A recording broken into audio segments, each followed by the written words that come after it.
Hello and welcome to our daily news program broadcast to you live here on Canal Algérie. Coming up next. At the invitation of the Rwandan Chief of Staff of Defense, the Army General Saïd Ngariha, Chief of Staff of the People's National Army, kicks off an official visit to the Republic of Rwanda.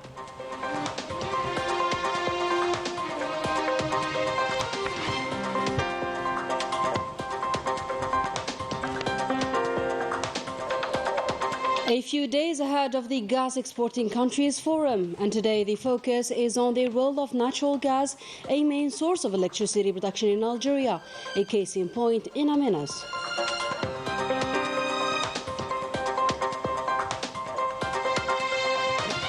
In Gaza, a deepening humanitarian crisis unfolds as the Zionist bombings continue.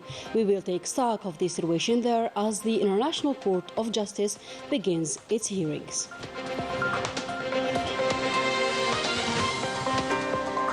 Also, a caravan of sharing and exchange between young Algerians from here and abroad is underway, with activities planned from Oran to Janet province. Further details later on. Welcome back, first of all, and at the invitation of the General Mubarak Muganga, Chief of Staff of the Rwandan Defense Staff, Army General Saïd Ngariha, Chief of Staff of the People's National Army, started today an official visit to the Republic of Rwanda. This visit, which is part of the efforts to enhance cooperation between the two armed forces, will also include discussions that examine issues of common interest.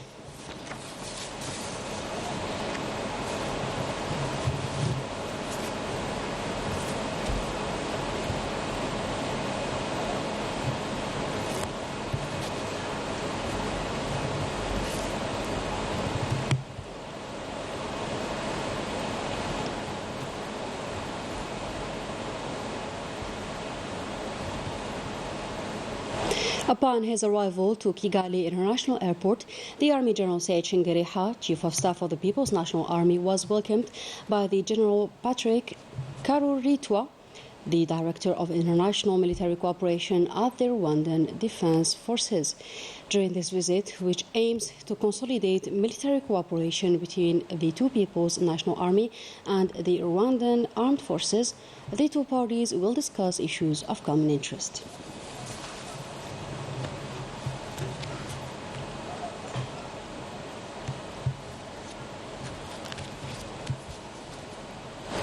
To energy now, power plants are witnessing a significant pace of energy production as natural gas is currently exploited, with the major aim of reviving Algeria's approaches and strategies in such field, and by that increase its electricity production by 5.2%. Sabrin Teferganit with more. Over 146 billion cubic meters is the production capacity that Algeria would reach by 2028. This comes under Algeria's strategy to revive and improve the energy sector. To do so, gas power plants are installed all across the national territory with the aim of providing the necessary treatment for natural gas. Taking the example of this power plant in Amenas, belonging to the Stah regional branch of Sonatrach Group, and which is capable of reaching a production capacity of 108 megawatts. This plant comprises two power generation units. The first became operational in 1987, while the second was launched in 2012. The plant uses 6 generators running on natural gas supplied by the Arar gas field and is equipped with the latest control and monitoring technologies, including the SCADA control and the data acquisition system and the PCS system.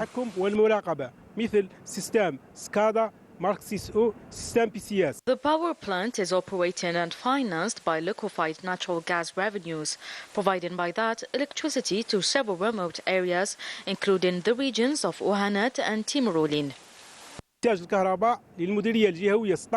The power plant at the Stah regional headquarters is not connected to the national Sonel gas grid, but is able to guarantee the electricity supply to the various production units and to those belonging to the Stah regional headquarters of the Sonatrach Group, Nopec, and the Ujli field in Amenas.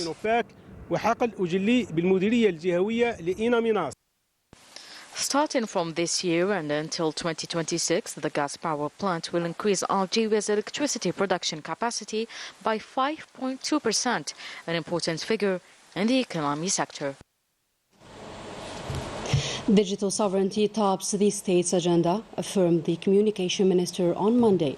Mohamed Lagab stated that achieving this goal required the combined efforts of everyone. He was speaking at the opening of an international symposium on the state's digital sovereignty policies and comparative experiences, discussed by experts, academics, and representatives of constitutional institutions. The event was organized by the University of Political Science and International Relations. In a different context and in quest of achieving a thorough preparation for the Hajj or pilgrimage season, the President of the Republic declared during the Council of Ministers held yesterday that the state will offer free transportation from the southern regions of the country to the airports, a decision which was highly appreciated and welcomed by the inhabitants of these regions. The new challenges facing the insurance industry in the face of the economic change. This was the theme of a study day organized by the Algerian company for total insurance in Algiers on Monday, where specialists in the field discussed ways of adapting to the needs of a rapidly changing economic world at all levels. Story by Najah Diyar. Insurance companies, which already have a key role in covering various disasters and major risks, are preparing to face the many other emerging risks resulting in particular from climate change, with all the disasters that are caused by it, including forest fires. Earthquakes have become usual risk. Floods, tornadoes are devastating risks that are frequently happening lately, and the insurance companies are among the first to react and find solutions. It's a matter of potential. We have to be organized and programmed well to be able to cover all the damage in case of a disaster caused by climatic change. Today we are facing a double of natural disasters number, which can be completely covered by the insurance companies. The objective is to protect these actors against these risks, which would affect our national economy, by studying the risk and preparing protection strategies. Another important aspect, insurance against the cyber attacks, from which more and more companies are suffering throughout the world. Algeria is not immune to this type of attack, hence the need to protect itself through appropriate mechanisms. The risks related to the technological development have a huge effect on the work of enterprises, and due to the great financial potential needed to cover these risks, and that's why there is the insurance, the national insurance, the international insurance, and a strong possibility of the state intervention in case the damages are huge. Insurance and reinsurance have a major role to play in the management of major risks. Significant economic losses can result from this. Hence, it is crucial to develop insurance products and attractive prices to encourage individuals and companies to subscribe. Abroad, the situation in Gaza is at a standstill. Almost no aid delivered internally due to the Zionist blockade, pushing the Palestinian population even further into a deepened humanitarian crisis, while the Zionist occupation attacks are increasing in the center and the south of the enclave, causing dozens of deaths daily. Rani al-Bahri with this updated report. The Gaza Strip and the West Bank are still under fire from Zionist bombings. Planes of the occupation army shelled the Zaytun neighborhood in the center of Gaza, leaving dozens of martyrs.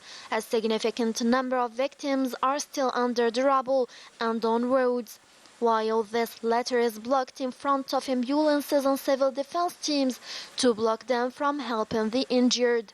The Palestinian Minister of Health said that the Zionist army was waging a genocidal war against hospitals before the eyes of the world, stressing that the intense and continuous Zionist attacks on the Nasser hospital complex have led to the shutdown of the generators, endangering the lives of patients placed on respirators in the intensive care unit and that of premature infants. The Nasser hospital, located in Khan Yunis in the south of the enclave, is constantly targeted by the Zionist attacks, attacking the medical staff and patients on site. The bombing of the hospital led to the death of an unknown number of Doctors Without Borders. Electricity was cut off at the medical complex for 3 days, leading to the interruption of medical oxygen supply, causing the death of 8 patients so far. Al Amal and Abasan hospitals were also targeted this morning in Al Khalil in the occupied West Bank.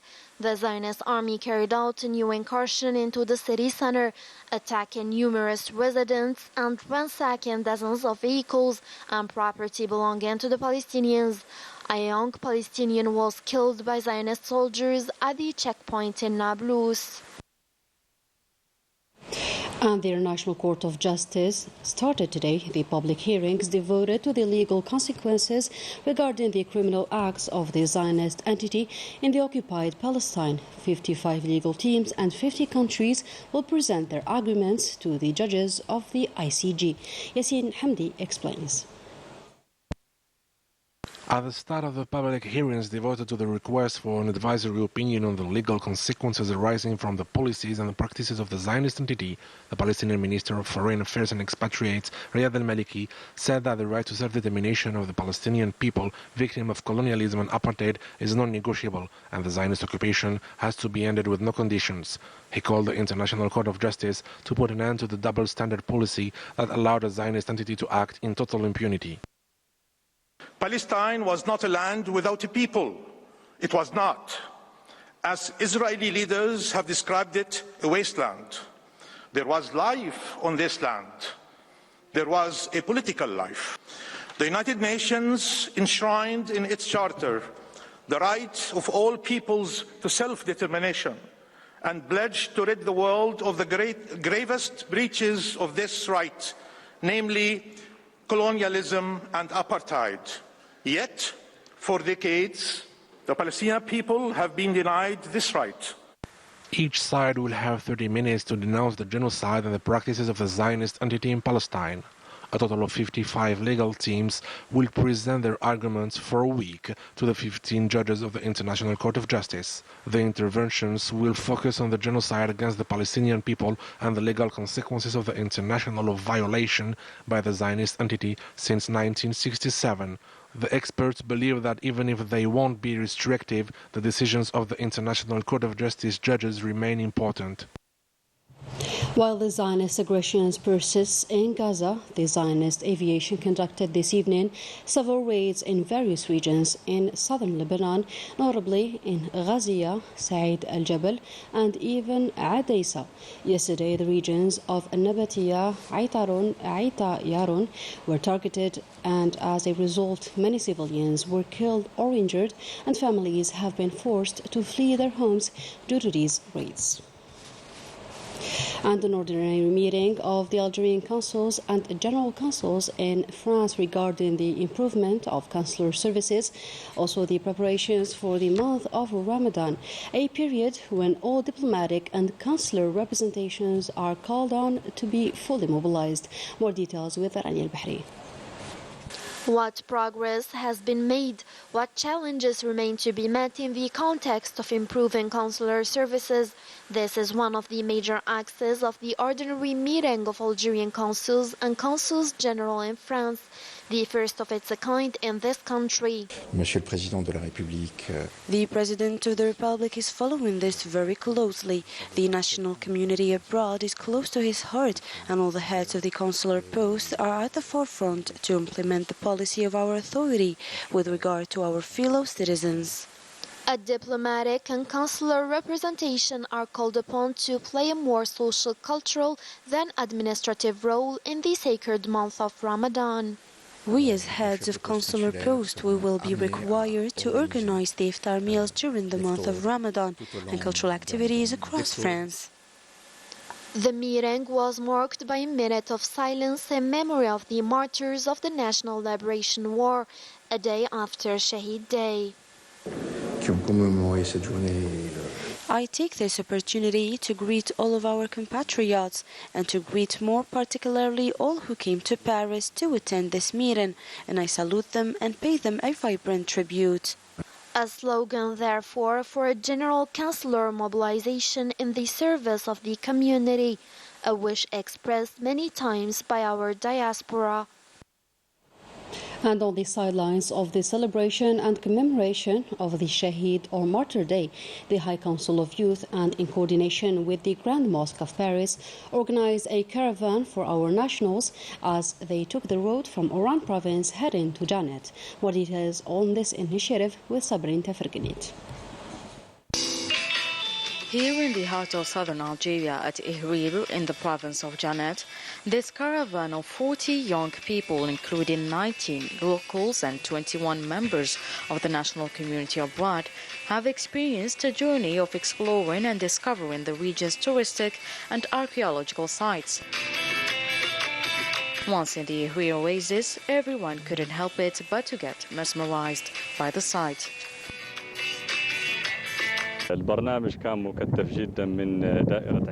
We started our journey from Inaminas via Elizi, and today we begin our visit to the province of Janet from Ihrir, one of the oldest regions of the Tassili Najer. These young people were able to discover the touristic potential of the Algerian Sahara, in particular the sand dunes, lakes and oases. الجزائر خاصة فيما يخص المناظر الطبيعية والبحيرات والواحات. In addition to the sightseeing tours, the visitors led workshops with local young people on a number of development issues, an opportunity not only to promote the exchange of ideas, but also to highlight Algeria's cultural richness and diversity, while reinforcing the young people's sense of belonging to their homeland. We had the opportunity to take part in this caravan. Everything is well organized. We were able to exchange with young people from the national community abroad and share with them our customs and traditions. I'm very happy to have been able to discover the Algerian Sahara. I'm in love with these captivating landscapes.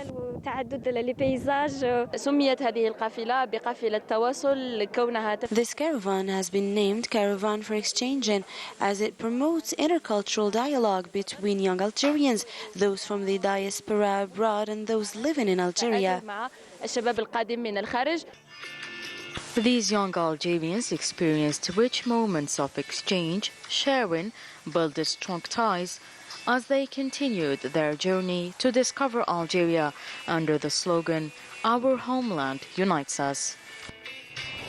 And with this, our today's news edition comes to a close. Thank you for tuning in, and goodbye for now.